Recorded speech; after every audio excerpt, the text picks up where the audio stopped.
저희가 오프라인으로 이렇게 이런 행사를 한 지가 언제입니까? 사실은 6월이면 평년 같으면 6월이 아주 빠른 건 아님에도 불구하고 저희가 이 행사를 기획했을 때는 코로나의 긴 터널이 지난 지 얼마 안 되어서 사실 저희가 약간 기대 반 설렘 반으로 행사를 준비했습니다. 그리고 충분히 시간을 갖고 해야 되는데 그러지 못해가지고 여러 가지 부족한 점이 많음에도 불구하고 그래도 보고 싶어서 이런 자리를 빈미로 이런 분 저런 분 다 이렇게 연락해서 우리 25주년 생일 맞았어요. 와주세요 부탁드렸는데 정말 오늘 너무 반가운 분들이 많이 와주시고요. 사실은 저희가 다른 행사에 보면 뭐 누가 오셨습니다 이렇게 얘기하잖아요. 그러신 분이 지금 되게 많으세요. 다 대표분들이 많이 오셨어요. 그런데 그거 제가 생각할게요. 다만 여기에 보니까 어떤 큰 단체의 대표님들, 우리 노동자 조직의 대표님들, 그리고 심지어 여기 국회, 시의회에서 활동하시는 분들도 여기 참여해 주셨습니다. 이 자리에 함께 계십니다. 오늘 같은 날 연휴가 있어서 되게 이렇게 뭐랄까 시간 내기 어려운데 이 시간에 저희 25주년 축하하려고 와주셔서 정말 감사합니다. 여러분도 아시다시피 강서양천 여성의 전화는 가정폭력 피해 여성을 지원하고 여성 인권을 위해서 활동하는 그런 단체입니다. 네, 어떤 한 단체가 글쎄요 25살, 25년이 되기까지 얼마나 많은 사람들이 힘들고 얼마나 많은 활동가들이 요구가 있었고 얼마나 많은 회원들이 후원을 하셨어야 저희가 이렇게 올 수 있었겠습니까? 그래서 저희 오늘 그런 거 생각하면서 기쁜 마음으로 그리고 어떻게 보면 부담스럽지 않고 편안하게 기쁘게 즐기시고 또 앞으로 이제 코로나가 이제 아마 코로나 이전으로 돌아가기는 쉽지 않겠죠 여러분? 하지만 그렇다고 해서 저희가 비대면으로 살 수 없다는 거를 너무나 절실히 깨달았기 때문에 오늘로 이렇게 시작으로 해서 앞으로 좀 더 지역사회에서 같이 연대하고 서로 이렇게 도와가면서 새로운 공동체 활동을 다시 지역에서 시작하는 그런 계기가 됐으면 좋겠습니다. 오늘 와주셔서 너무 감사드리고요. 마지막까지 즐겁게 즐겨주시고 저희 행운권 추첨도 있습니다. 그리고 늦게 안 끝낼게요. 9시 조금 너무 끝내겠습니다. 그러니까 자리 지켜주시고 끝까지 함께 해주십시오. 감사합니다.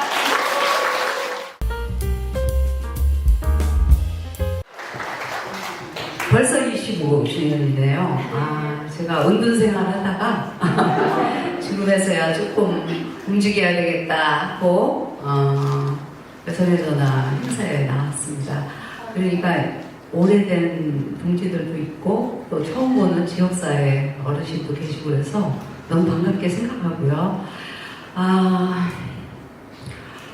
25년 됐는데 제가 이 동네에 이사와서 95년도에 이사와서 이 동네에서 여성운동을 하려니까 너무 막막하고 그래서 몇 명의 여성을 모아서 1년 동안 학습도 하고 그다음에 개량한복도 팔고 초기 작업 만들기 위해서 그랬던 동지가 여기 몇 분 와 계세요. 안녕하세요. 그 이수정 선생님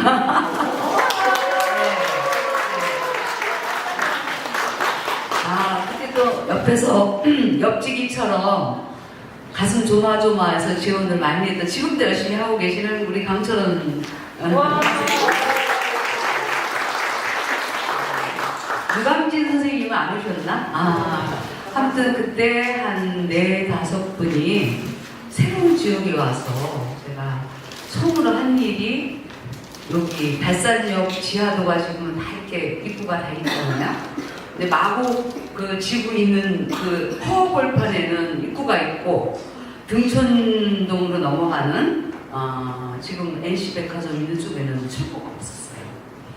그래서 처음으로 그걸 해야 되겠다 그래서 KBS 연결해가지고 우리 방에 모여서 여성들 몇 명이 모여가지고 이게 말이 되냐 그래가지고 피켓도 들고 이랬던 경험이 있습니다. 어쨌든 그때 1년 동안 준비 과정을 거치고 개량한복도 팔고 전국을 돌아다니면서 팔고 이래서 모은 돈으로 구도로에 있는 여성의 전화를 만들었고 지금 여성의 전화에 있는 사무실이 제가 얻고 있는데 지금 20년이 넘은 사무실을 아직도 쓰고 있습니다. 그래서 이 얘기를 왜 하냐면 25년 정도 단체가 되면 망하거나 한가하거나 아닙니다. 이 촉박한 단체가 아까도 회장님 말씀하셨지만 참 어렵게 매일 매년마다 1일 오픈하고 막 이러면서 겨우 버티는데 그래도 여성의 전화가 망하지 않고 이 지역사회에서 25주년을 맞았다는 거는 참 다행이다. 그래서 그리고 많은 후원자들이 있기 때문이다 이런 생각을 하고 진짜 고마움을 전하고 싶습니다. 후원해오는 이 지역상 뭐 많지는 않지만 그래도 회원들이 100여 명 넘는 회원들이 또 후원회원 200명 넘는 후원회원들이 25년 동안 후원을 해주시는 분도 계시고 그래서 이게 여성의 전화가 그나마 이 지역에서 뿌리를 내리지 않았나 싶은 생각이 들고요. 근데 마지막으로 한번 당부하고 싶은 말이 있어요. 여성의 전화한테. 강산이 25주년이면 옛말로 하면 2번 반 정도 바뀌는 건데 여성의 전화가 바뀌지 않아야 될 게 있습니다. 우리가 초심을 갖고 여성 인권 문제, 가정폭력 문제, 성희롱 문제 이런 것들을 지금도 피해자 입장에서 잘하고 있는지 이거는 굉장히 항상 우리가 이게 관점을 갖고 살펴봐야 될 일이고 또 하나 덧붙이면 지역사회 속에서 얼마만큼 지역사회에서 고통당하는 여성들과 함께하고 있는가 이 점은 저는 변치 않아야 될 우리의 가치고 몇 주년이 흐른 게 중요한 게 아니라 항상 견지해야 할 가치라고 생각을 합니다. 그런 점에서 25주년을 맞는 여성의 전화는 꽃길을 걷는 게 아니라 좀 더 어려운 여성과 함께하는 어려운 길을 선택해서 그들과 연대하고 또 지역사회 어려운 여성과 연대하는 그런 길을 더 열심히 가주셨으면 하는 바람을 갖습니다. 그리고 활동가들, 그동안 그 여성의 전화를 후원해주신 여러분들, 그리고 이 자리에 참석해주신 지역사회 여러 활동하시는 어르신분들, 너무나 고마움을 전하고요. 저도 가능하면 힘을 보태서 이후에는 지역사회에 기여하는 그런 한 사람이 되도록 노력하겠습니다. 고맙습니다. 서울 강서구청 여성의 전화를 사랑해주시는 우리 회원 여러분, 동료 단체 여러분, 그리고 응원해주시는 시민 여러분 여기서 만나뵙게 돼서 정말 반갑습니다. 저도 강서구청 여성의 전화를 사랑하는 한 사람이자 같은 몸뚱이를 갖고 있는 한국여성의 전화에서 상임대표로 일하고 있는 송란입니다. 반갑습니다. 반갑습니다. 상임대표 전에 정체를 또 발표해야 되는 거 아니에요? 축하하고 할까요? 네. 무슨 단체들이 이제 몇 주년 할 때 보통 10주년, 20주년, 뭐 30주년을 하지 25주년 행사 이런 식으로 하진 않거든요. 이걸 보면은 서울 강산천 여성의 전화가 보통 단체는 아니다 뭐 이런 거를 좀 다시 생각하게 되고요. 저희 이제 한국 여성의 전화가 40주년이거든요. 비슷한 6월 11일에 그렇게 맞는데요. 저도 이제 단체에서 일하고 이렇게 하다 보면 단체를 몇십 년 동안 이렇게 운영하는 게 얼마나 어려운 일인가 이런 것들을 세상 요즘에 더 느끼고 있어요. 이제 여기 와서 저도 이 선생님들 뵈니까 이제 몇 선생님들의 눈에 저도 있거든요. 그래서 한결같이 여성의 전화 함께 해주시는 분들 보니까 갑자기 저기서 혼자 좀 울컥하는 그런 생각이 들었어요. 김지선 선생님 말씀해 주시는 것처럼 저희 단체 그래도 제 역할을 하면서 지금까지 올 수 있었던 것 그리고 처음부터 지금까지 함께 해주시는 분들이 계시다는 것은 아마도 초심을 잃지 않고 할 일을 똑바로 하고 있기 때문이 아닐까 이렇게 생각합니다. 저희 지부가 전국에 24개가 있는데요. 그 중에서도 서울 강남구 여성의 전화는 좀 빛나는 조직인 것 같습니다. 서울이라는 큰 지역 안에서 또 이 강남구 지역에서 지역운동으로서 제 역할을 하는 게 정말 녹록지 않다고 생각하는데 존재감을 갖고 열심히 활동해 주셔서 너무 자랑스럽고 감사한 마음입니다. 오늘 25주년 축하해주러 오신 선생님 너무 감사하고요. 앞으로도 잘 부탁드리겠습니다. 일단 강서구청 여성의 전화 25주년을 진심으로 축하드립니다. 그래서 아까 우리 상임 대표가 공동대표 말고 또 정체성을 밝혀야 될 게 있지 않냐 이렇게 말씀을 해주셨는데요. 뭐 아시는 분은 아시겠지만 저는 강서양천 또 여성의 전화의 대표이기도 했습니다. 4대 대표를 했었는데요. 아마 지금 김지선 선생님이 저도 98년에 개량 한번 얘기하는데 갑자기 또 소름이 쫙 올라가서 그런 느낌이 들었어요. 근데 제가 10주년을 했었습니다. 제가 대표일 때. 근데 지금 벌써 그 이후 15년이 지났고, 그래서 오늘 25주년 지금 행사를 한다고 우리 한정희 대표가 얘기를 했을 때, 벌써 15년이 지났구나 이런 느낌이 들었어요. 그런데 저는 또 올해 또 신임 대표로 된 이 한정희 대표가 앞으로 이 25주년을 또 계기로 훨씬 더 이제 좀 발전된 일을 할 거다, 활동을 할 거다 이런 기대가 또 굉장히 많습니다. 부담스러운가요? 그런데 사실 25주년이라는 건 뭐 계속 말씀드리지만 혼자 이루어질 일은 없었던 것 같아요. 뭐 저절로 이루어지는 일은 거의 없고요. 특히 또 이 여성 인권에 대한 우리가 활동한다는 건 정말 저절로라는 건 결코 없었다 이런 느낌이 굉장히 많이 듭니다. 그래서 앞으로 어쩌면 25주년 하면 굉장히 오래된 것 같지만 사람으로 얘기하면 청년이잖아요. 그래서 더 할 일이 많겠다. 그리고 더 화이팅 했으면 좋겠다. 그리고 특히 또 유일한 지금 서울에 있는 그 지구이기도 합니다. 그래서 본부와 더 긴밀한 관계로도 늘 활동을 많이 했고요. 이제 여성의 전화는 이제 지역 그 단체다 이런 얘기 굉장히 많이 하거든요. 그래서 25주년을 계기로 정말 청년의 느낌으로 더 화이팅 했으면 좋겠다라는 말씀을 드립니다. 축하드립니다. 네, 고맙습니다. 저도 올 3월 달에 그 강서양천 민주의 집 대표를 맡았거든요. 근데 그 한정희 대표님하고는 민주의 집에 많은 시간을 같이 활동을 했고, 그래서 한정희 대표님이 여성의 전화를 맡은다고 그럴 때 많이 응원을 해드렸는데요. 25주년 강서양천 여성의 전화라고 해서 저는 오늘 갑자기 제가 이렇게 핸드폰 들고 있잖아요. 그래서 그 시대에는 사실 어떤 폭력 여성이 공중전화를 통해서 아마 여기를 상담하지 않았었을까라는 그런 생각이 문득 많이 떠올라서 역사도 되게 많이 느껴졌고, 또 한편으로는 그 25년이 지났음에도 불구하고 또 우리가 또 이렇게 아직까지도 해야 될 일이 참 많구나라는 거를 좀 느끼게 하는 그런 오늘 행사인 것 같아요. 제가 그 회사를 다니다가 이제 퇴직을 하고 좀 쉼을 갖고 싶어서 제주도를 한번 한 달 살이 간 적이 있었어요. 또 혼자 갔었거든요. 그래서 너무 지친 마음을 조금 추스리려고 고짜를 갔는데 평일날 가니까 사람들이 아무도 없는 거예요. 근데 혼자는 너무 좋은 게 저한테 경험이어서 너무 용기를 갖고 내려갔는데, 저는 평생 제가 그렇게 두려움을 갖고 여행을 해본 적이 없었던 것 같아요. 고짜열 숲이 아주 초록도 무성하고 막 그랬는데 뒤에서 누군가의 발자국 소리가 들리면 저는 식은땀이 나도록 위기감을 느끼더라고요.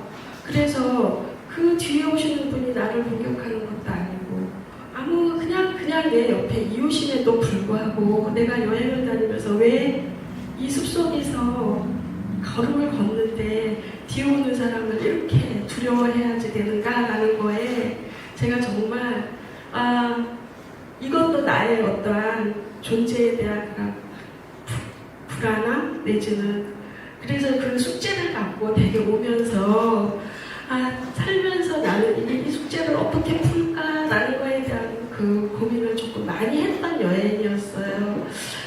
이 저의 경험은 되게 아주 작은 경험일 수 있겠지만 사실 살아가면서 되게 크게 작게 다 여성들은 다 느끼지 않을까 싶고, 앞으로도 아마 우리 주변에 이것보다도 더 크게 나의 생존을 위협하고 하는 그런 폭력이 아직도 있다고 저는 생각하거든요.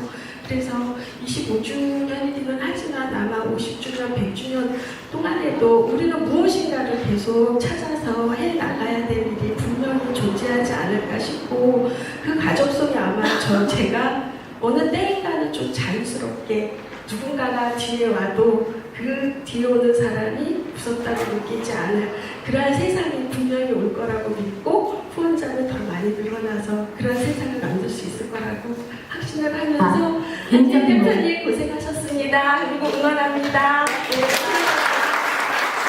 강사학교 유치하고 함께 연대 활동도 많이 했으면 좋겠어요. 네. 그러게 이제 특별 감사장을 저희가 조금 준비를 해보았는데요. 수상은 전체 회원 중에 가장 최근에 합류하시고 활발하게 결합하고 계시는 저희 최혜준 회원님께서 대리 수상을 진행하도록 하겠습니다. 특별 감사장 서울 강서 양천 여성의 전화 회원 1동 1998년 6월 13일 서울 강서 양천 여성의 전화가 설립된 지 올해로 25년이 되었습니다. 25년 전 시작한 날의 굳건한 발걸음으로부터 한 달 남짓된 두근대는 발걸음에 이르기까지 이 모든 분들의 한 걸음 한 걸음이 없었다면 우리는 여기까지 오지 못했습니다. 25년 동안 한결같은 마음으로 여성 인권을 위해 더 평등한 세상을 위해 함께 걸어와 주신 모든 회원들께 뜨거운 자매의 마음을 담아 이 감사장을 드립니다. 2023년 6월 2일 서울 강서 양천 여성의 전화.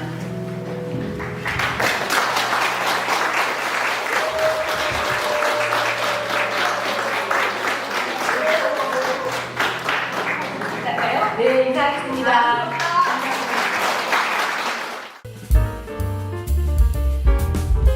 오늘 저는 서울 강서 양천 여성의 전화를 만나게 된 이유는 말하려고 합니다. 그리고 한 사람의 인권을 위해 다수의 사람들이 폭력에 저항하며 살아간다는 것도 알리고 싶습니다. 톨스토이 작품 안나 카레리나의 유명한 첫 구절이 있습니다. 행복한 가정은 서로 닮았지만 불행한 가정은 제각기 다른 이유로 불행하다는 문장이 있습니다. 단 한 줄의 문장이지만 여러 가지 많은 의미가 있습니다. 모든 가정이 행복하지 않다는 점, 그 안에 여러 불행이 있다는 사실입니다. 여기에 제 생각을 더해봅니다. 불행한 가정 안에 폭력이 있다면 그 폭력은 어느 장소, 어느 때이든 모두 하나같이 아래와 같이 닮았다는 점입니다. 폭력은 관계 안에서 힘이 균형이 깨진 상태에서 일어나고 폭력이 지속되는 것은 오랜 침묵과 방관이 있다는 것입니다. 저는 폭력이 가득한 불행한 가정에서 자라나 연이어 폭력으로 이어진 결혼 생활을 했습니다. 이제는 그곳을 떠나 오롯이 살아가고 있습니다. 어쩌면 폭력의 대물림이란 말 그대로의 인생인지도 모릅니다. 아주 오랜 기간 너무도 많은 폭력 안에 있으면 사람은 길들여진다는 슬픈 현실에 다시 길들여졌던 것도 같습니다. 과거에 저는 폭력으로 불행하더라도 가정이란 이름만 있어도 견딜 수 있다고 믿었습니다. 폭력에 반항도 하지 못한 어린 시절이 이미 있었기에 그것보다는 적당히 참을 수 있었고 그래서 괜찮아질 거란 여겼습니다. 가정폭력의 피해자였으며 내 인생의 방관자였습니다. 피도 안 나고 응급실로 실려가지 않았는데 그게 무슨 폭력이냐는 가해자의 말이 맞다고 여긴 가부장제의 수능자였습니다. 그러던 어느 날 제 자신을 사라지게 하고 싶었습니다. 이 세상 그 누구보다도 더 지키고 싶어하는 딸아이가 눈앞에 있는데도 보이지 않을 만큼 극심한 심리적 우울을 겪었습니다. 제가 겪고 있는 것이 진짜 견딜 만한 폭력인지 확인하고 싶어서 서울 강서 양천 여성의 전화를 찾아갔습니다. 나름 탄탄하게 제 자신을 설명하려고 애를 썼습니다. 아무리 힘들어도 직장일도 잘하고 있고 어디서나 매우 열심히고 그런 대로 잘 살고 있다고 말하고 싶었습니다. 상담자는 나의 노력을 듣는 것보다 저의 상태를 걱정했습니다. 5층 건물의 상담실에서 나와 1층까지 내려와 나를 배웅하면서 말했습니다. 심각한 폭력을 당하고 있으니 하루빨리 가정을 떠나라는 말을 간곡히 전했습니다. 마치 꿈결같이 들리던 말이었으나 제 마음을 관통하는 말이었습니다. 나의 불행 중 폭력을 인정하지 못하는 이유가 많은 저에게 단호히 그것은 폭력이라고 했습니다. 그 덕에 폭력적인 가부장제의 가정을 떠났습니다. 시간이 많이 흘러도 서울 강서 양천의 여성의 전화의 인연이 계속 또 이어졌습니다. 한 번의 상담으로 끝날 줄 알았으나 어느새 친구처럼 있었던 활동가의 연이 다 폭력에 저항할 수 있는 시간들로 채워졌습니다. 개인의 불행인 줄 알았던 폭력이 국가와 사회와 가부장제의 구조적인 문제에 따른 것임을 새로 인식하게 되었습니다. 때에 맞는 활동과 교육으로 더 이상 길들여지지 않는 저만의 저항의 언어를 만들었습니다. 그런 저한 사람에게 다수의 분들이 응원과 힘을 더해주셨습니다. 늘 저는 말합니다. 앞으로 살아갈 날보다 폭력 아래 견디고 살아온 날들이 더 많은 것이며 너무나 억울해서 다시는 그 전으로 돌아가지 않을 것이다. 또 그렇게 견딘 힘으로 앞으로 더 잘 살아갈 것이라고 말합니다. 그리고 이제 압니다. 저 한 사람이 이렇게 폭력을 말하기까지 시실과 나실처럼 여러 교차점을 지나 폭력에 대항하는 언어를 만들어주신 분들이 얼마나 소중하고 든든한지요. 태고부터 시작된 가정폭력의 역사에 침을 깨고 방관하지 않고 나아가는 25년의 서울 강서 양천의 전하의 인권활동은 정말 귀하고 의미 깊은 투쟁이다 말할 수 있습니다. 처음부터 오늘까지 잘 싸우고 잘 살아오셨습니다. 그 깊은 인연이 저의 삶에도 닿았습니다. 여기 이 자리에 저도 함께하고 있습니다. 인연이 운명이 되는 날까지 서로의 삶을 응원하는 그때를 기대하며 다시 한번 감사하고 축하드립니다. 이상 푸른 나비가 마음으로 전해봅니다.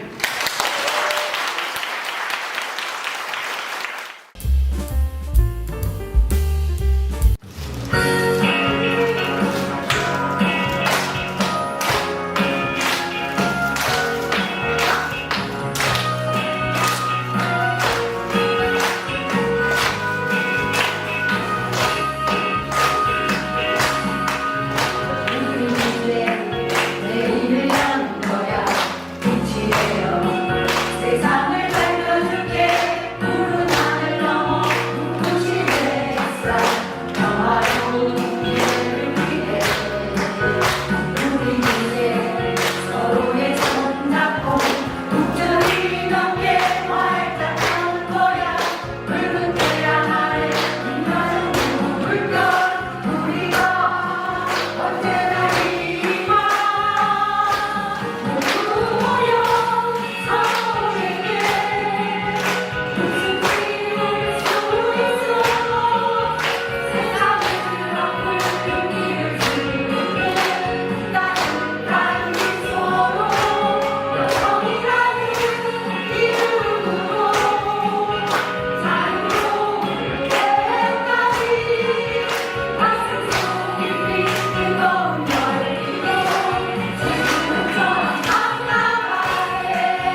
연극 해석하는 사람들, 극작 연출 임정은, 출연 희곡 있는 화요일에 유부영, 윤수정, 조은순, 정진영.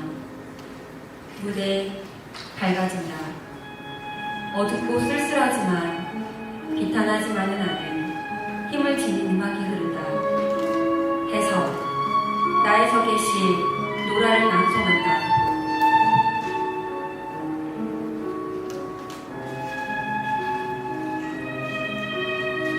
나는 인형이었네. 아버지의 딸인 인형으로, 남편의 아내 인형으로 그네의 놀이개였네. 노라를 놓아라. 순순히 놓아라고 높은 장벽을 열고 깊은 교문을 열고 자유의 대기 중에 노라를 놓아라. 나는 사람이라는 남편의 아내 되기 전에, 자녀의 어미 되기 전에 첫째로 사람이라네. 나는 사람이로세. 그 속이 이미 끊쳤도다. 자유의 길이 열렸도다. 천부의 힘은 넘치네. 아, 소녀들이여, 깨어서 뒤를 따라오라. 일어나 힘을 발하여라. 새날의 광명이 비쳤네. 나혜석이 쓴 이 시의 제목은 노라입니다. 노라는 나혜석이 가장 좋아하고 애정했던 입센의 희곡, 인형의 집의 주인공입니다. 어쩌면 나혜석은 스스로를 노라라고 생각했는지도 모르겠습니다. 1900년대 일본의 지배를 받고 동시에 유교의 깊이 뿌리를 둔 가부장제의 지배를 받는 조선의 노라 말입니다. 저희를 소개하겠습니다. 저희는 희곡 있는 화요일이라는 시민극단입니다. 연극을 사랑하는 사람들이 강서양천 민중의 집에 모여 희곡을 듣고 오늘처럼 이렇게 마을에서 낭독극, 연극 공연을 올리곤 합니다. 지역사회에서 성평등과 여성 인권을 위해 힘쓰는 서울 강서양천 여성의 전환 25주년 기념식에 함께하게 되어 영광입니다. 25년 동안 피해자들과 연대하고 정의롭고 평등한 사회를 위해 애써주신 점을 감사드립니다.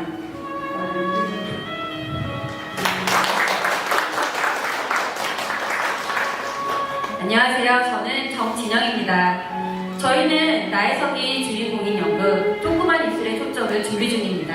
저는 이 작품의 연출을 맡고 있습니다. 배우님들, 관객분들께 저희 연극 줄거리 좀 소개해 주시겠어요? 연극 조그만 입술의 초점은 나혜석의 일대기를 다룬 작품입니다.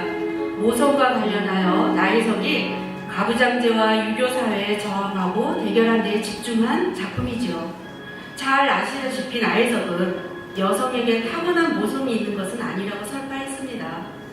나혜석이 쓴 글에서 아이는 어미의 살점을 뜯어먹는 악마라는 아주 자극적인 표현을 기억하실 겁니다. 아니나 다를까 세상은 그를 고운 눈으로 보지 않았죠. 어미답지 않은 부녀자는 유해하고 불온하다면서요. 당시 백혈생이라는 별명의 농객이 쓰는데요. 요즘 말로 하면 아이디가 백혈생인 거죠.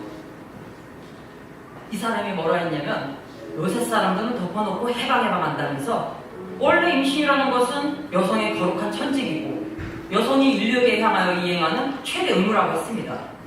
그래서 나여사의 견해는 그릇되었고 무지몽매한 가정의 여인들보다 차라리 못하다. 이렇게 나혜석을 비난했습니다. 모두의 감상이라는 글은 아이를 낳은 여자가 출산의 고통과 육아의 어려움을 생생하게 기록한 에세이입니다. 아주 흥미진진하게 느끼지요. 그러나 100년 전 조선사회는 이런 적나라한 이야기가 듣기 싫었나 봅니다. 사실 지금도 세상은 여성들의 이야기를 귓등으로 흘리는 경향이 있지요. 그러니 그때는 오죽했을까 싶네요. 해석 입장에서는 억울하고 답답했을 거예요. 해석은 자신이 낳은 아이를 내팽개치겠다고 말한 것이 아닙니다. 어머니로서 무책임하거나 아이들을 방치하지도 않았습니다. 남편의 요구로 원창계 이혼을 한 뒤에도 혜석은 아이들을 절절히 보고 싶어 했습니다. 그러나 남편과 시댁은 그것을 허락하지 않았습니다. 이 때문에 혜석은 피폐해지고 고통받았어요. 나혜석이 진짜 나가고 싶었던 것은 모성애란 것이 그렇게 여성들에게 천부적으로 태어나면서부터 지니는 본능이 아니라는 점이었습니다. 반대로 모성애라는 감정은 아이를 기르고 돌보는 시간과 노동을 통해 쌓이는 거라고요. 그렇기 때문에 모성애가 있는 여성이 아이를 길러라 말은 틀린 거죠. 남성이든 여성이든 누구나 아이를 돌보면서 애정과 애착이 생기는 것이니까요. 돌봄은 특정 성에 특화되거나 부여된 것이 아니지요. 결국 나혜석의 말은 여성들에게만 출산, 육아를, 아니 피임과 임신 중지까지도 모두 여성에게만 책임지고라는, 그렇게 하지 말라는 부르짖음이었습니다. 조그만 입술의 초점은 나혜석이 쓴 모든 감상기에 나오는 문장인데요. 한번 들어보세요. 나를 낳고 기른 부모도, 고륙을 같이 한 형제도, 죽자 사자하던 친구도 아직 내 젖을 보았고, 물론 누구의 눈에도 띠까보아 퍽도 비밀이 감추어두었다. 그 싸고싸군 가슴을 대담히 헤치며 아직 입김을 배워못 보던 내 두 젖을 공중 앞에 전개시키라는 명령자는 이제야 겨우 세상 구경을 한 핏덩어리였다. 이게 웬일인가? 살은 분명히 내 몸에 붙은 살인데 절대의 소유자는 저 조그만 핏덩이로구나. 그 조그만 주인은 아주 예사롭게 젖꼭지를 덥석 물더니 쉴 새 없이 마음껏 힘껏 빨고 있다. 내 큰 몸뚱이는 그 조그만 입을 향하여 쏠리고 마치 허다한 인의의 점과 점을 연결하는 초점에 달하듯 내 전신 각 부분을 혈맥을 그 조그만 입술의 초점으로 모아두는 듯 싶었다. 조그만 입술의 초점이라는 제목은 아이를 낳고 처음으로 젖을 빨린 느낌을 담고 있습니다. 아이의 생명과 교육에 어미의 온 몸과 존재 자체가 빨려 들어가는 순간이며, 동시에 모성애를 강요하며 육아를 여성에게만 떠넘기는 가부장제의 강력함을 떠올리게 하죠. 마치 진공청소기처럼. 정말 절묘하지 않나요? 여러분들, 여기 계신 배우님들은 작품에서 무슨 배역을 맡았는지 궁금하시죠? 배우님들이 직접 소개해 주시겠어요? 안녕하세요. 조은순입니다. 이번 작품에서 김희렵입니다. 김희렵은 나혜석과 동시대를 산 페미니스트이자 지식인이죠. 끝내 가정을 박차고 나와 수덕사의 승려가 됩니다. 이혼하고 힘든 시간을 보낸 나혜석은 수덕사로 김희렵을 찾아가죠. 김희렵처럼 출가하지는 않지만 수덕사 및 수덕 여관에서 예술 활동을 계속합니다. 김희렵은 나혜석 일생의 산 증인이며 동지 관계였어요. 저는 윤수정입니다. 최린 역을 맡았습니다. 나혜석 일생에서 가장 결정적인 사건, 이혼이라는 스캔들의 장본인이 옵시다. 친구인 김우영의 아내를 사랑한 죄, 사랑을 나누고 책임지만 해놓고 나혜석이 이혼당하자 집신처럼 버린 죄, 일제시대 고위직으로 승승장구하며 친일한 죄, 저는 죄 많은 남자입니다. 안녕하세요. 유부영입니다. 이번 공연에서 나혜석을 맡았습니다. 우리가 만나고자 하는 해석입니다. 우리의 과거이며 현재, 그리고 미래의 해석. 나혜석, 100년을 앞선 페미니스트. 나혜석, 제대로 평가받지 못한 걸출한 화가. 나혜석, 3.1 만세운동으로 옥고를 치르고 평생 항일운동에 음으로 양으로 힘을 쓴 항일운동가. 나혜석, 그저 나로 살고 싶었던 한 사람. 나혜석, 100년을 앞선 문제적 인간. 나혜석을 만나 시대를 해석하고 나를 해석하고자 합니다. 나혜석을 만나시겠습니까? 네.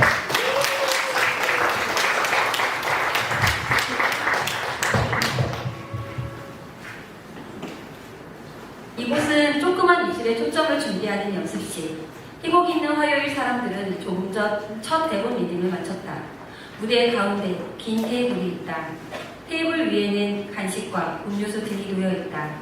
테이블 주위로 4개의 의자가 있어서 배우와 연출이 의자에 앉아 있다. 서로를 실명이 아닌 배역배로 부르는 것은 희곡 있는 화요일의 전통이다. 무대 밝아진다. 어둠, 빛, 그 속에서 나는 나로 살고 싶었을 뿐이요. 그대로 천천히 무대는 어두워진다. 나에서 그 비추는 핀 조명마저 꺼진다. 끝.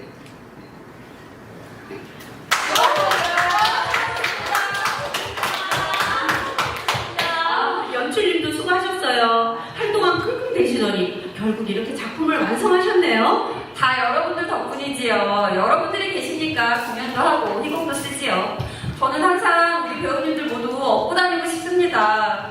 대학로 전문 배우들도 배고프고 힘든 게 연극하는데 시민극단으로 이렇게 버티고 끈질기게 해주고 계시니까 연극 만들고 연습하고 공연하고 그럴 수 있어서 저는 너무너무 행복합니다. 와, 그리고 다들 처음 리딩인데 상상하시네요. 들으면서 놀랐잖아요. 정말 애 많이 쓰셨어요. 배우님들 오늘 나에서 스터디까지 하실 수 있어요? 시간 좀 더 되세요? 예, 저는 작은애 수학여행 가고 남편은 먹고 들어온 데서 밥하러 안 가도 돼요. 프리하답니다. 유령님은요? 아, 됩니다. 개구 말고요. 연극 연습 있는 날은 연습이 명순이죠. 체리님은 카페 가보셔야죠. 아, 지금은 카페에 알바생 있어. 2-3시간 더 있을 수 있습니다. 잘 됐네요. 그럼 잠깐만 쉬었다가 스터디하고 가시죠. 네, 좋습니다. 아, 자, 모두 오세요. 아, 과일도 드시고요. 역시 유령님 최고예요. 바쁘실 텐데 간식도 준비해 주시고. 감사해요. 자, 여기 차도 드시고 음료수도 있어요. 분위기는 뭐 우리 극단이 전국 최강이죠. 어떠세요? 작품 읽어보시니까 배역 정하고 처음 읽는 거잖아요. 저는 만족도 9십니다. 목소리가 좋음이라 남성 배우 맡는 거 좋았습니다. 우리 쌤 체리 역할 정말 잘 어울려요. 매력 있는 캐릭터인 것 같아요. 나혜석이 워낙 매력적인 인물이었으니 그를 중심으로 사람들이 끌리는 건 당연하죠. 네, 최리는 문화예술에 조예도 깊었다고 하니까 둘 사이에 통하는 게 많았을 것 같아요. 신일 행석이 그럴 뿐이죠. 안 그랬으면 좋았을걸. 그러게요.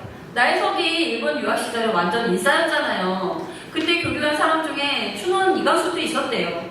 나혜석이 쓴 이상적 부인이라는 단편을 보고 반했다는데 이광수가 선구적인 남성 페미니스트인 줄 알았더니만 제국주의에 충실한 나팔소 노릇을 하잖아요. 대실망이에요. 아, 사람은 자기가 손자리에 따라 변하는 존재니까 그런 거 아닐까요? 진보적이고 진취적인 사상에 영향을 받고 행동하다가 어느 순간 자신의 이해관계와 계급의 사고에 젖어들면 그러다 보면 사는 대로 생각하게 되잖아요. 그나저나 우리 나혜석님, 부영님 버전의 나혜석 좋습니다. 당차고 똑부러지고 강단 있고 에구 감사해요. 저 그런데요. 우리 이번 공연 대박 날 것 같아요. 왜요? 갑자기? 진짜? 어제 꿈에 나혜석을 봤거든요. 꿈에 혼자 길을 가는데 어떤 여자가 지나가는 거예요. 그 사람이 나를 스쳐가고 잠시 후에 보니까 내가 손에 뭘 들고 있더라고요. 핸드백인데 그 여자 거라는 생각이 들었어요. 주인을 찾아줘야지 싶은데 그 여자는 보이지 않고요. 그제서야 그 사람 이름이 나혜석이라는 게 떠올랐어요. 꿈인데도 너무 아련하고 슬펐어요. 헐, 우리 연출님이 나혜석에 빠지셨어. 꿈에도 나혜석이 찾아오고 완전 팬 돼버렸구먼. 슬픈데 슬프면서도 황홀한 마음이 들었어요. 해석에 대한 연출의 마음이 그런가 보군요. 저도 이 책 읽으면서 비슷한 느낌 받았어요. 미안하고 안타깝고 그런 복합적인 감정? 저도요. 내가 나혜석을 너무 몰랐구나. 아니, 모르는 건 괜찮아. 너무 오해했구나, 이 사람을. 그런 걸 느꼈어요. 맞아요. 그 말도 맞아. 제가 이번에 나혜석 인대기를 다음 공연한다고 하니까 사람들 첫 마디가 그 화가? 일제시대 때 여성화가? 그 다음에 나오는 말이 뭔지 아세요? 이혼했잖아. 딱 이거예요. 이 시대에 이혼했다는 게 지금까지도 죽은 것처럼 남아있다는 거죠. 그러니까요. 재능있는 화가에다가 항일운동을 한 독립열사에 수많은 기사와 소설을 쓴 문학가이자 지식인인 한 사람을 그냥 이혼한 여자, 가정을 버린 여자 이런 식으로 폄하하는 거 진짜 화딱지 나요. 내 말이 100년 전에 해석도 이렇게 외쳤는데 100년 뒤에도 여자가 사람이라는 거, 똑같은 사람이라는 거가 그렇게 인정하기 힘든가? 맞아요. 누구의 딸로 태어나서 누구의 아내로 호명되는 거, 누구의 엄마로만 불리는 거 정말 이상하지 않아요? 정말 그래요. 아이들 키우면서 누구 엄마, 누구 엄마. 동네에서도 그렇게 불리고. 전 보험일 시작하기 전까지 집에 있을 때 그렇게 내 이름도 없이 살았어요. 애도 없는 저는 어떡해요. 저희 시댁은 경상도 분들인데 시부모님이 저를 부르는 이름이 없어요. 얘, 저기야, 아니면 둘째야. 아휴, 아들만 키운 분들이라 너의 딸 이름 부르는 게 어색해서 그러시는 것 같은데 호칭이 없다 보니까 좀 거시기 해요. 시댁만 가면 투명인간 되는 느낌이고. 애구처럼 생각해보면 전 싱글이라서 그래도 수정씨 이렇게 이름으로 불리는 거 그거는 좋네요. 필요 없는 걱정부 딸이 누구든 짝지어주려고 오지랖들 하시는 거 그건 사양이지만. 그래서 저는 극단 오는 게 행복해요. 여기 오면 진짜 나가 되는 것 같아요. 이름도 있고 존재감 있는 존재가 되는 느낌이에요. 존재감으로 말하자면 해석이 가보고 갑이죠. 그 시대에 그만큼 존재감 있는 여성이 얼마나 있었겠어요? 암요. 존재감을 드러내던 것에 눈에 가시였겠죠? 맞아요. 순순히 하라는 대로 하는 사람이 아니었으니까요. 여자가 공부 너무 많이 하면 남자 집에서 싫어한다고. 공부는 그 정도로 하고 부유한 집에 시집가라는 것도 거부했어요. 아버지가 유학자금도 끊어버렸죠. 치사스럽게. 그러니까 혼자 벌어서 공부하려고 학교 선생님도 하고요. 시집가라고 안 가면 내쫓는다고 하니까 펑펑 울면서도 여자이기 이전에 사람이라고 사람으로 난 소명을 하겠다고 팔다리를 쭉 펴는 경이. 읽으셨던 경이 우리나라 최초의 페미니즘 소설. 경이가 그대로 나혜성 얘기예요. 나혜석이 만세운동도 한 거 아세요? 1919년 2월에는 도쿄까지 가서 28 독립선언에 참여하죠. 일본에 붙잡힐까봐 조심스레 귀국해서는 유아학당에서 3.1운동을 주동하고요. 결국 그 때문에 서대문 형무소에서 옥살이도 하잖아요. 이때 김우영이 나혜석을 변론하지요. 독립운동 때문에 옥고를 치르고 그때 만난 변호사와 결혼을 하게 되니 운명이란 참. 해석은 결혼하고 김우영이 외교관이 된 뒤에도 독립운동 인사들과 교류하며 독립자금을 댔대요. 남편이 일제 공무원인데 그 돈으로 독립운동을 한 것도 보통 심장으로는 못할 일이죠. 해석은 결혼도 결코 순순히 하지 않았어요. 4가지 조건을 걸었잖아요. 첫째, 평생 지금처럼 사랑해 주시오. 둘째, 그림 그리는 것을 방해하지 마시오. 해석에게 그림은 숨쉬는 것과 같은 것이었으니까요. 셋째, 시어머니와 전실딸과는 따로 살게 해주시오. 김우영이 돌싱이었잖아요. 첫 번째 아내와 사별하고 딸도 있었어요. 해석은 본인이 하고자 한 일에 몰두하고 싶지 않았나 그런 생각이 듭니다. 마지막 결혼 조건이 가장 충격적이죠. 나의 연인이었던 최순구의 묘지에 비석을 세워주시오. 폐병으로 죽은 전 애인을 위해 비석을 세워달라고 했어요. 그뿐만이 아니에요. 해석은 결혼식이 끝나자 남편을 데리고 목포에 가요. 신혼여행이라는 개념도 없던 시대인데 남편은 어디로 가는지도 모른 채 따라갔대요.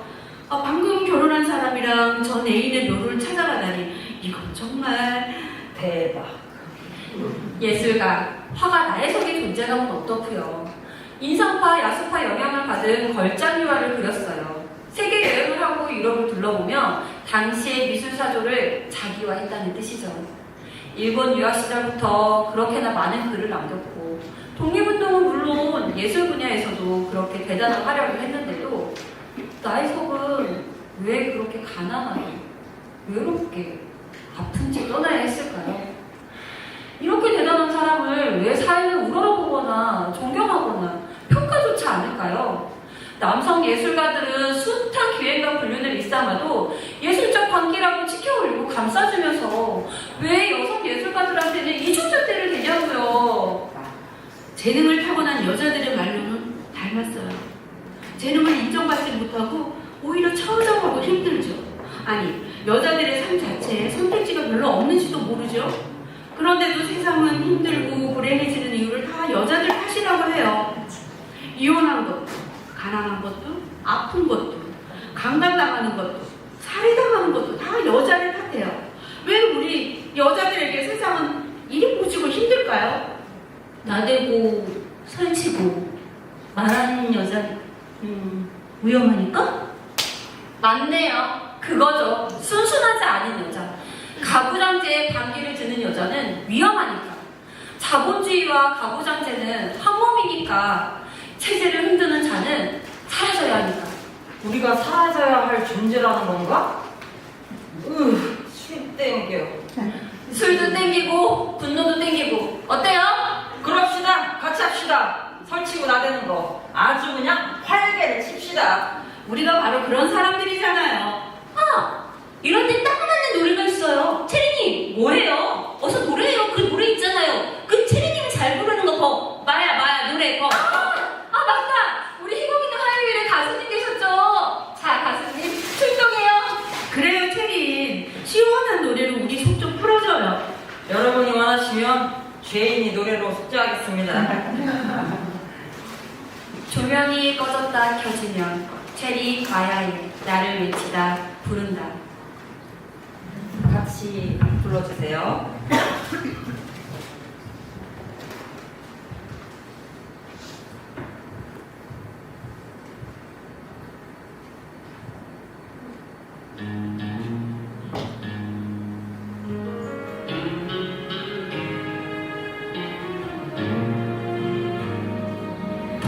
새벽이 오는 소리 눈을 비고 일어나 곁에 잠든 너의 얼굴 보면서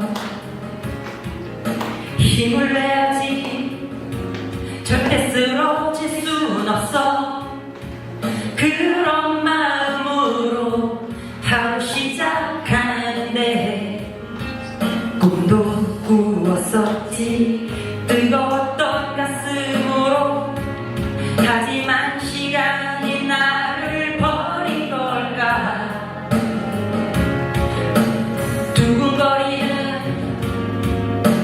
나의 심장은 아직도 이렇게 뛰는데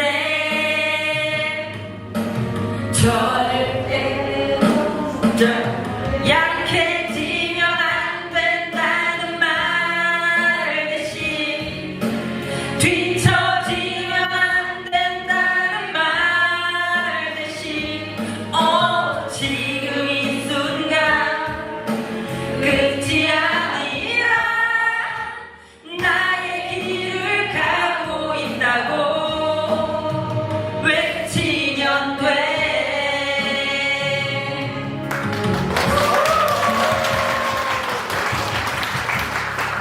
어리석게 거울 속에 비친 내가 어쩌면 이렇게 초라해 보일까 똑같은 시간 똑같은 공간에 왜 이렇게 변해버린 걸까 끝은 있는 걸까 시작뿐인 내 인생에 걱정이 앞서는 건 또 왜일까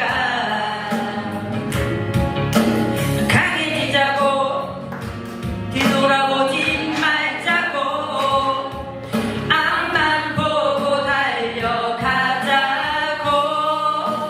절대로 약해지면 안 된다는 말 대신 뒤처지면 안 된다는 말 대신 지금 이 순간 끝이 아니라 나의 길을 가고 있다고 외치면 돼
네.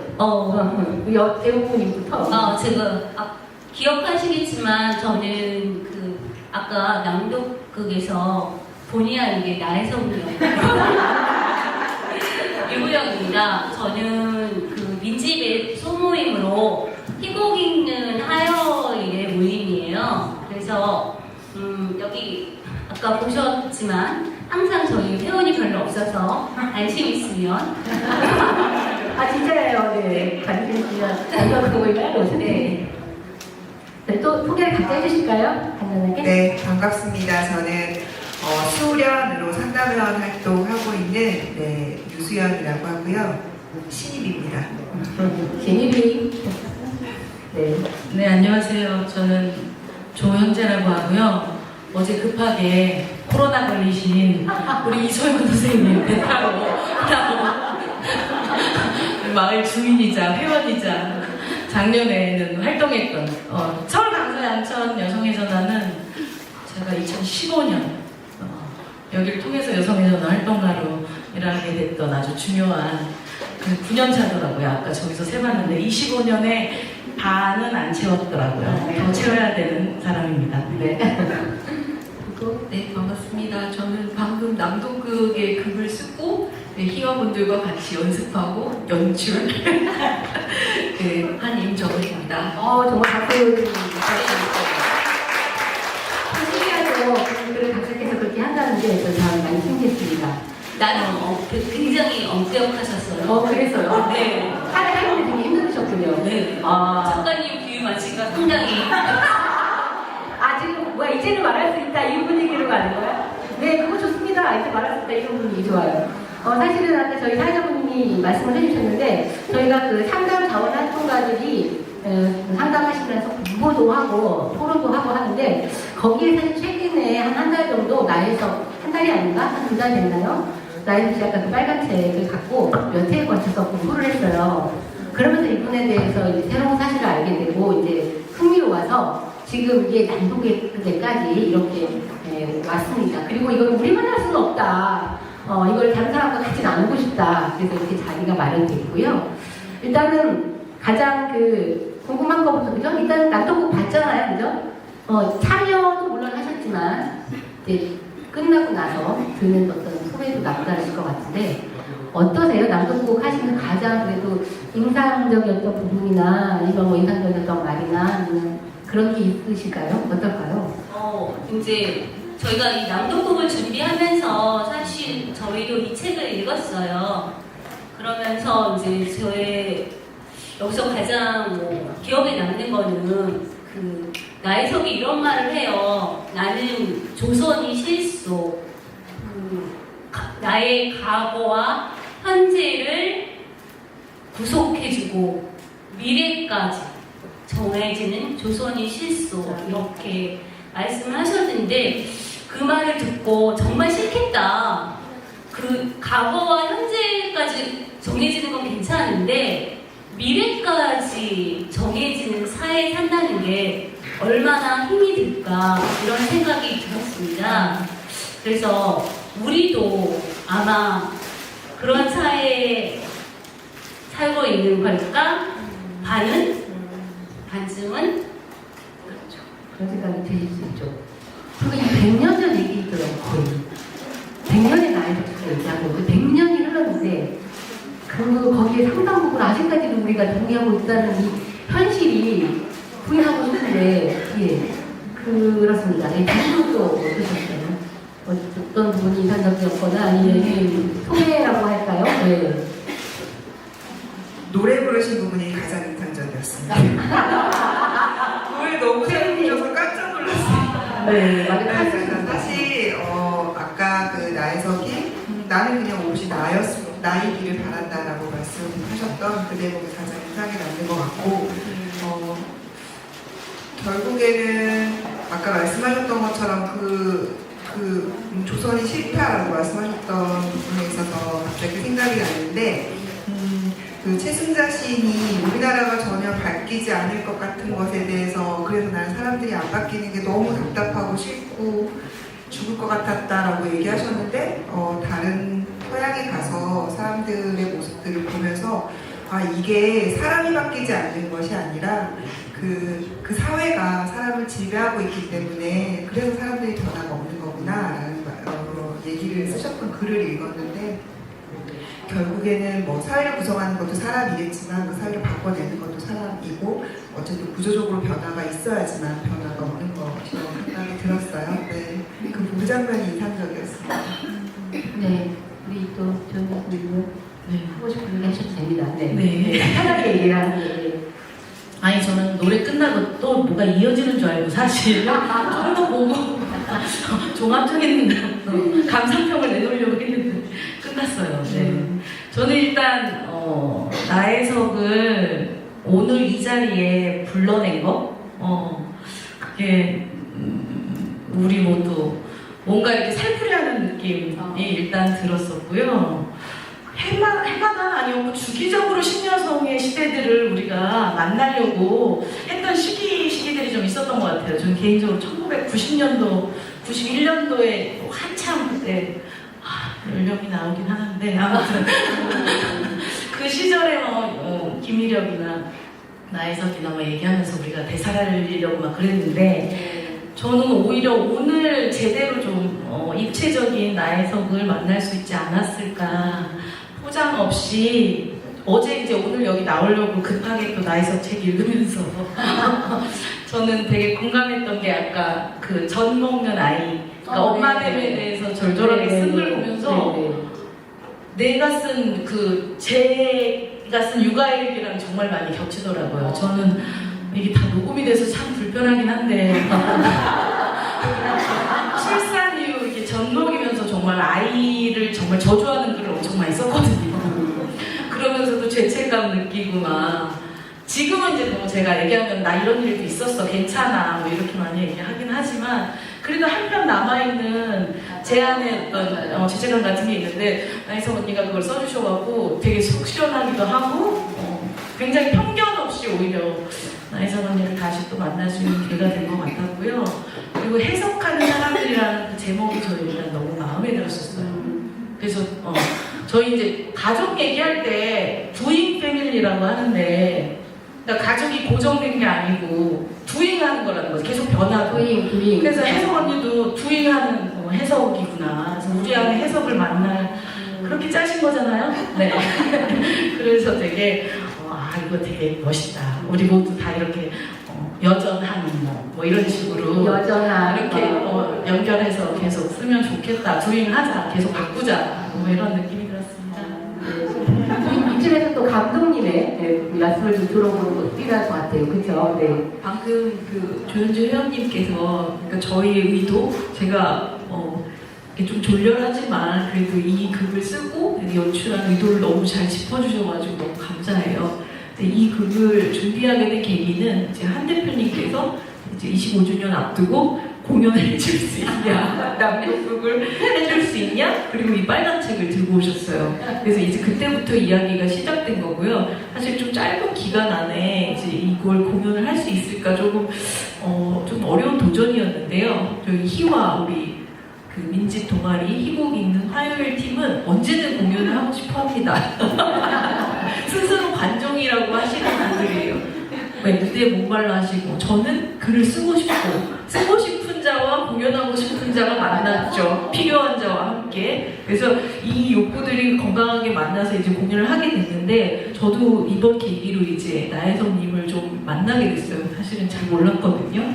그래서 말씀대로 이 나혜석이라는 한 인간이 했던 그 수많은 말들과 기록들을 이렇게 촘촘하게 기록했는데도 내가 여태 몰랐구나 하는 반성, 그리고 내가 몰랐다는 건 사실 사회가 같이 관심을 두지 않았다는 거잖아요. 그래서 제가 뭔가 멋진 극을 보여주는 것에 조금 능력 미달이기도 하지만 오늘의 이 자리에 말씀하신 것처럼 해석을 불러내고 해석을 해석하는 우리 스스로가 페미니스트가 되는 어떤 계기로 삼는 게 좋겠다. 그래서 사실은 저희 20분 분량의 짧은 극인데 이 해석이 모든 관객분들의 몫이라고 생각해요. 우리는 계속 해석을 두잉해야 되는 거죠. 네.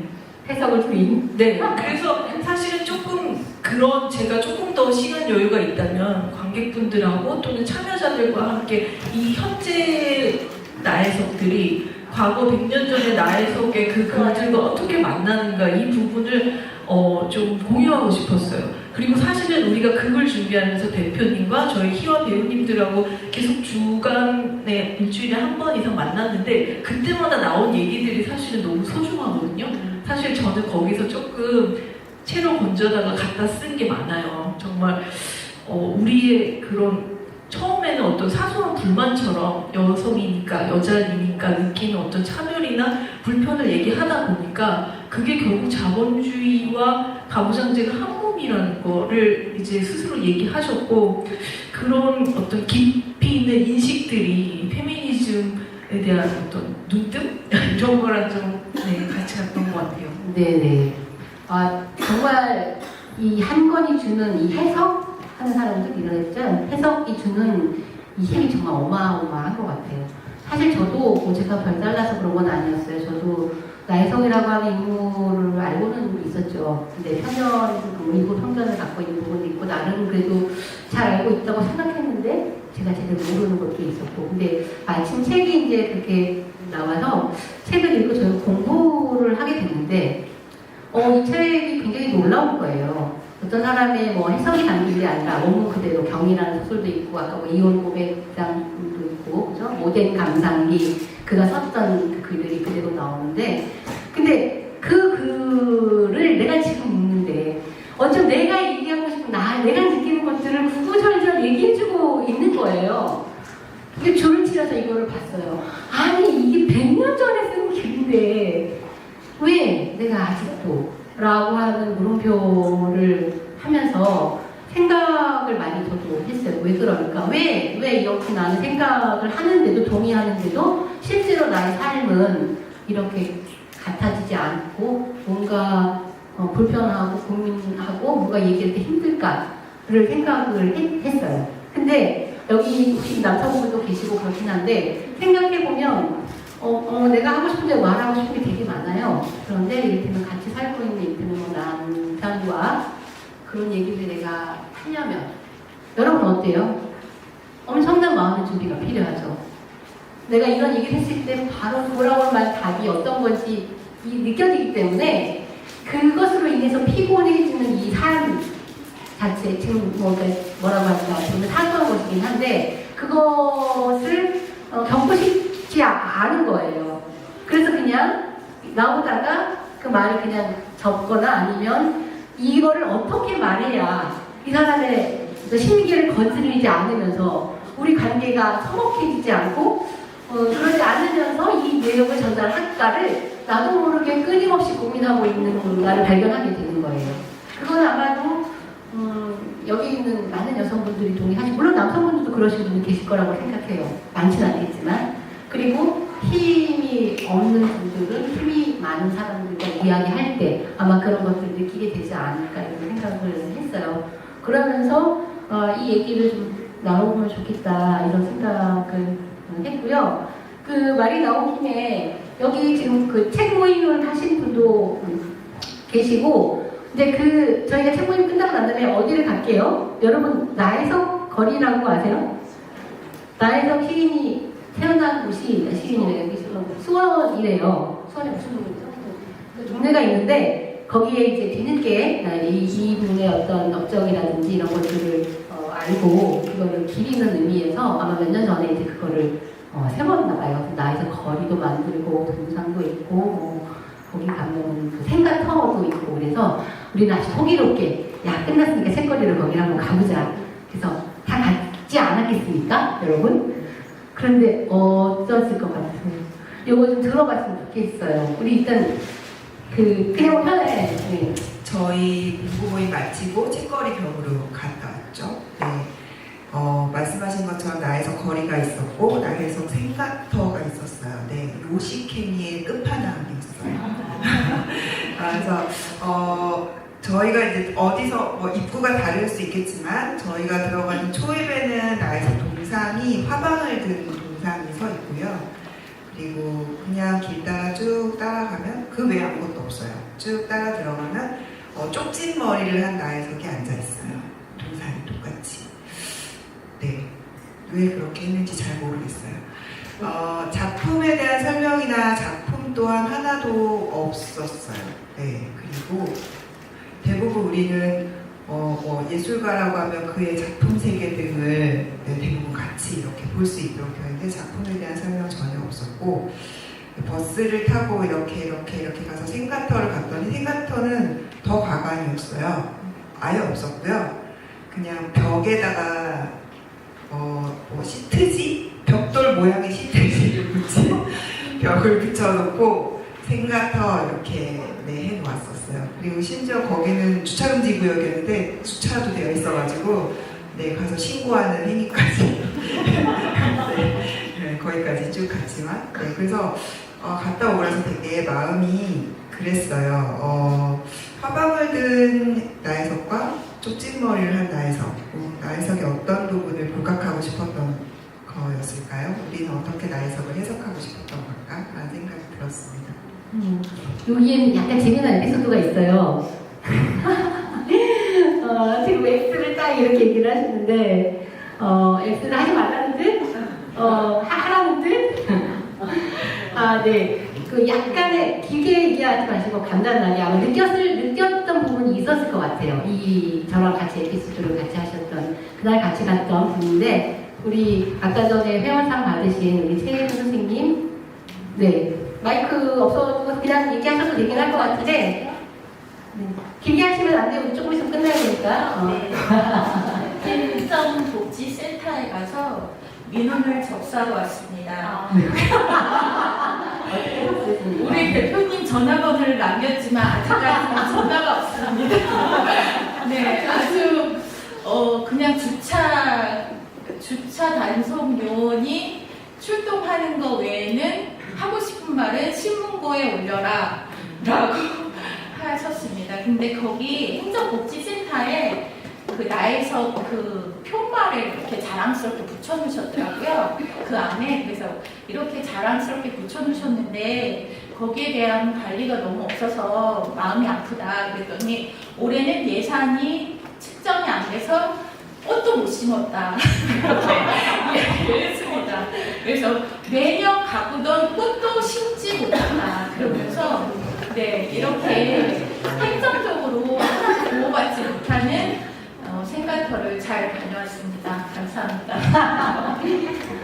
그냥 굳이 제가 이런 얘기를 한 거는 되게 속상했어요. 왜냐면 저희는 그렇게 공부하고 어떻게 보면 진짜 거기 살았던 터에 가서 우리가 이렇게 공부하고 있고 그리고 그동안에 굉장히 외롭게 살다가 가셨을 여기 아마 이 책을 읽어보면 알겠지만 굉장히 말년에 힘들게 살다 가셨거든요. 그래서 그분을 좀 위로하고 싶었고 아직 우리가 이 후세대인 우리가 당신을 또 숭배하고 기리겠다라는 의미를 드리고 싶어서 참 마음을 갖고 기차 타고 갔거든요. 저희가 KTX 타고 갔는데 떡하니 거기 생가터에 바로 앞에 사진도 찍을 수 없게 주차를 해놓고 가서 저희가 문을 열었더니 전혀 아무런 대책도 없고 하는 얘기가 아까 좀 말씀드렸듯이 그나마 예산도 안 나왔다는 식의 얘기를 몰래 하더라고요, 저한테. 저희가 하도 가서 막 얘기하고 옳은 말을 하니까 이분들이 사실은 말하기 어려운 어쩌고 이러면서 예산이 하나도 안 내려왔습니다. 이렇게 얘기를 다 하시는 거예요. 근데 이제 그게 현실인 것 같아요. 그래서 많이 속상했습니다. 근데 이게 어찌 나혜석일 뿐이겠습니까? 또는 다른 것들도 그렇다는 생각이 들고요.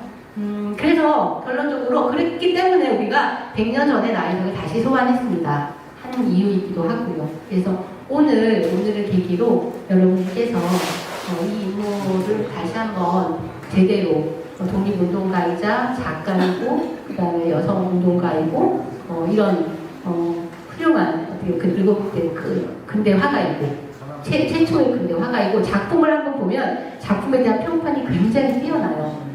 아까 전에 남동국 할 때 계속 나왔던 그림들이 나혜석이 그렸던 그림이거든요. 그래서 관심을 갖고 다시 한번 봐주시길 바랍니다. 마지막으로 저희가 어떻게 보면 이번 기회로 나혜석을 뭐 이전에 만났었어도 다시 만나게 됐는데 나에게 나혜석을 다시 만나는 것 지금 나혜석이란 어떤 운명이 현재가 있는 건지 간단하게 한마디씩만 듣고 마치도록 하겠습니다. 예. 해석의 다양한 그런 탤런트 중에 저는 그림의 측면에서 좀 많이 감동을 받았어요. 그 자화상도 그렇고 뭐 나체의 그 모습이랑 이런 그림들이 이분이 남성화가였다는 내가 이렇게 몰랐을까? 미술 교과서라든가 뭐 우리가 그 서양화가 숱한 유화를 알고 있으면서도 이런 우리나라 최초 근대 유화 이렇게 수준 높은 유화를 몰랐었을까? 이런 생각이 좀 들면서 특히 나혜석의 자화상 인상적이었어요. 네, 그래서 아티스트 나혜석을 저는 마음에 담아갑니다. 예, 올해인지 작년인지 제가 기억이 가물가물하는데 EBS 여성 100년사에 지금 우리가 했던 얘기들 다 거기 나오는데 거기서 질문을 해요 패널들한테 여성 중에 독립운동가 중에 아는 사람 3명 이상 얘기해보라고 마음속으로 다 이렇게 얘기해보시고요. 저한테는 나혜석은 그런 의미인 것 같아요. 나에게 질문을 던지는 사람. 너 지금 잘 살고 있어? 그런 식으로 질문. 그래서 질문을 해보면 좋을 것 같아요. 나혜석을 뭐 꼭 알아야 된다 뭐 이런 건 아니지만 100년의 시간 동안 우리가 잊지 말아야 될 것들을 질문해주는 사람? 네. 저는 그런 것 같아요. 나혜석이 어쨌든 자신의 이야기를 그것이 뭐 옳고 그름의 판단을 떠나서 계속 남겼잖아요. 남김으로써 우리가 다시 지금 그녀를 다시 소환할 수 있는 것처럼 사실은 그때 그 사람을 계속 비판했던 그 여론에 남성만 있었을까라고 생각했을 때 그건 아마 아니었을 것 같다는 생각이 들어요. 그런데 그런 글들이 남겨져 있고 그가 힘들게 남겨졌던 작품이나 글들이 남겨져 있기 때문에 저희가 다시 뒤따라갈 수 있는 것처럼 지금 하고 있는 활동들이 사실은 되게 지난하고 바로 변화가 눈에 보이지 않아서 힘들고 지칠 때 많은데 그럴 때마다 그래도 이 활동이 조금씩 누군가와 연대할 수 있는 누군가를 끌 수 있는 어떤 힘이 있는 활동이라는 생각을 하게 되는 것 같아요. 저는 저희 낭독극에 소설 경희 읽으셨죠? 그 경희? 근데 그 구절에 경희가 이제 아버지께서 시집을 가라고 하는 장면이 나와요. 근데 이제 경희는 시집을 가고 싶지 않거든요. 근데 자기가 과연 시집을 가지 않고 그렇게 위대한 여성들과 비교해보면 자기는 너무 잘하는 게 없고 그동안 배운 것이 너무 하찮고 이렇게 별 볼 일 없는 자기 자신이 과연 아버지를 거역하고 할 수 있을까라는 생각을 하게 돼요. 그런데 사실 우리가 볼 때 나혜석은 정말 와 100년 전에 그렇게 멋진 여성이었구나 라는 생각을 하는데 그 자신은 굉장히 자기가 보잘것없고 할 수 없는 그런 여성으로 자기를 그리고 있거든요. 그걸 보면서 나도 용기를 좀 가져야 된다. 아무리 위대하고 그렇게 뛰어난 사람이라 할지라도 자기 자신을 보는 거는 굉장히 보잘것없고 두렵고 힘을 낼 수 없는 그런 사람 이렇게 느끼고 있고 그럼에도 불구하고 용기를 내면서 자기의 목소리를 낸다라는 거죠. 네, 낭독극 하시는 분들이라도 왜 이렇게 말씀을 잘하시는 거예요? 그렇죠? 이런 말씀 잘하죠.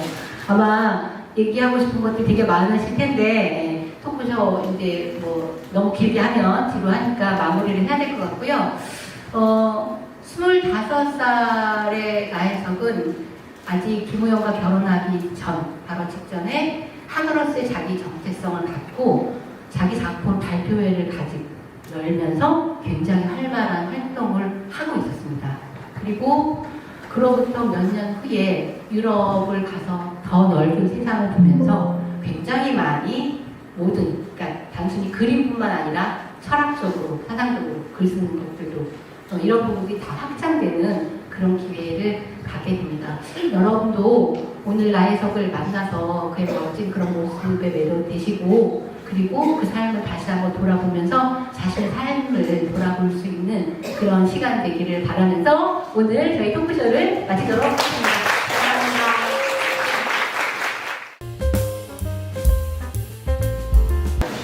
20번. 하시겠습니까?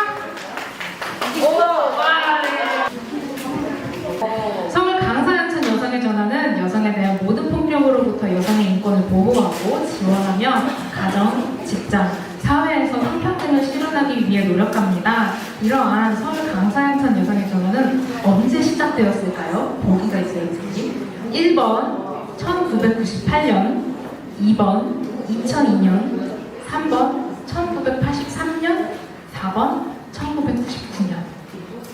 1983년 아니에요? 25년이에요. 25년. 다시 한번 1번 1998년. 1998년. 네, 2번.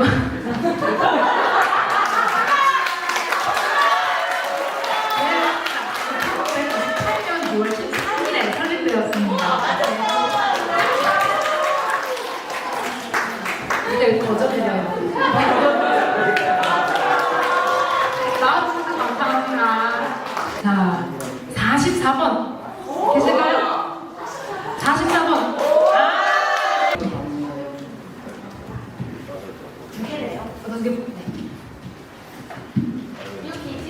서울 강사연천 여성의 전화는 5월 가정폭력 없는 평화의 달을 맞이하여 캠페인을 진행했는데요. 가정폭력 처벌법에 이것을 바꾸고자 했습니다. 이것은요, 법안의 기조를 마련할 수 있는 그런 해석을 하는 조항인데요. 이 조항은 무슨 조항일까요? 가정을 보호하는 조항을 없애자는 취지로 우리가 가정폭력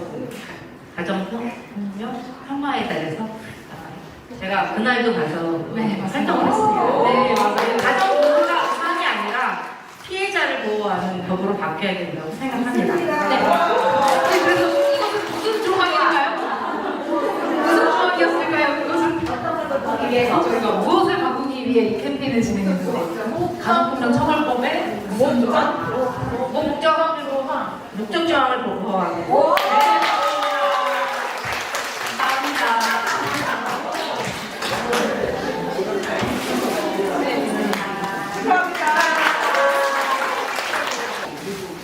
자, 이제 빠르게 가요. 50번. 탄식. 와, 이 커다란 탄식이 과연 누구의 것인가, 몇 번의 것인가요? 앞으로 나가요. 자, 그 다음에 네, 감사합니다. 43번. 아이고, 안타깝네요. 자, 56번. 56번. 배우세요. 네, 감사합니다. 자, 41번.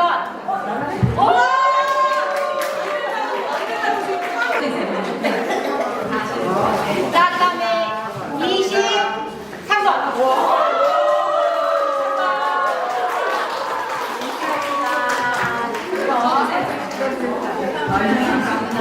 네. 55번.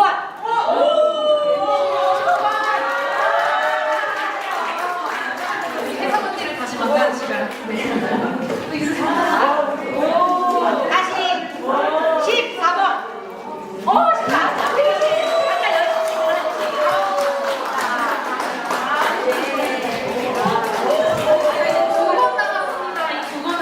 마지막.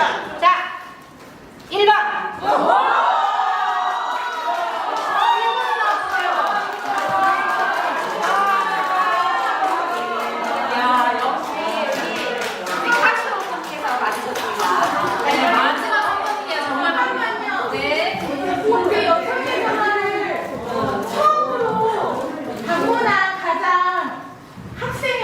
어떨까? 마지막 선물을. 마지막 선물 받아드릴까요, 여러분?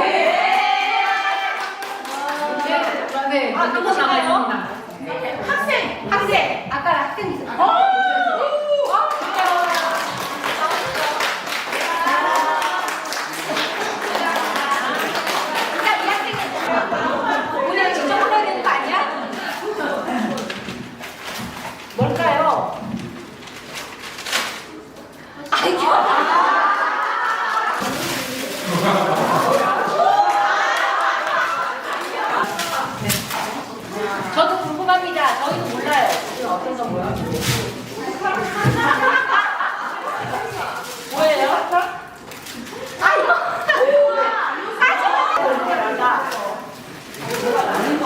다음은 공개하세요. 뭐예요?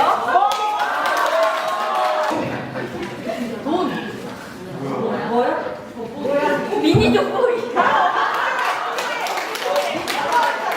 교환이 맞지? 22번.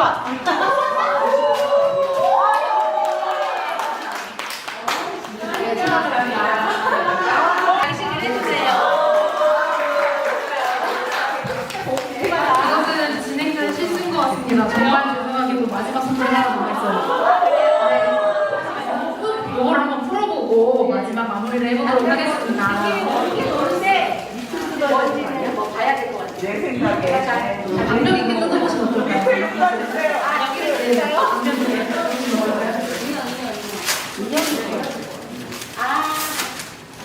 뭐예요?